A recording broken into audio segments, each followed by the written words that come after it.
بسم اللہ الرحمن الرحیم۔ السلام علیکم ڈیئر ویورز۔ بعض علاقوں میں منگنی نے ایک مستقل رسم کی حیثیت اختیار کر لی ہے۔ اس میں دو طرف سے عزیز و اقارب کے علاوہ ملنے جلنے والے اور اہل محلہ کی ایک بڑی تعداد کو بلایا جاتا ہے۔ اس موقع پر دعوت بھی ہونے لگی ہے، بلکہ ولیمے کی طرح کی دعوت عام ہوتی جا رہی ہے۔ پھر مزید یہ کہ بعض لوگ اس دعوت کو سنت بھی کہنے لگے ہیں۔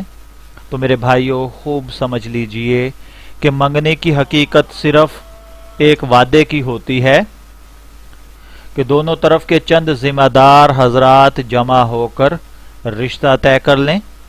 اس میں مہر کا تعین، شادی اور رخصتی کا وقت، اس کی تاریخوں کا تعین اور آپس کے اندر جو بات، جو گفت و شنید، جو شرائط و ضوابط اگر کوئی طے کرنی ہو تو ان کو کیا جاتا ہے۔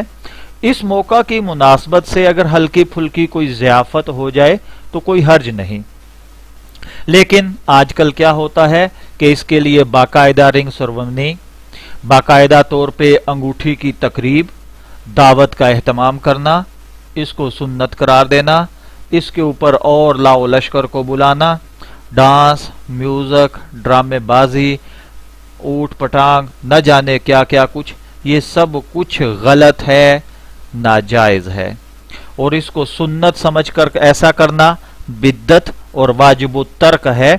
جن علاقوں میں یہ رسم بن گئی ہے کہ لوگ اس میں شرکت کو لازمی قرار دینے لگے ہیں، کسی کو دعوت نہ دی جائے تو وہ ناراض ہوتا ہے، ایسی صورت میں اس قبیح رسم کو ترک کرنا بھی لازم ہے۔ اس بات کو یاد رکھیے کہ شریعت کا مزاج یہ ہے کہ ایسے مواقع پر سادگی سے کام لیا جائے، تکلف سے اجتناب کیا جائے تو دنیا اور آخرت دونوں لحاظ سے خوش نصیبی ہوگی۔ اللہ تعالیٰ سے دعا ہے کہ اللہ تعالیٰ ہمیں شریعت مطہرہ کی مکمل پابندی کی توفیق نصیب فرمائے، آمین۔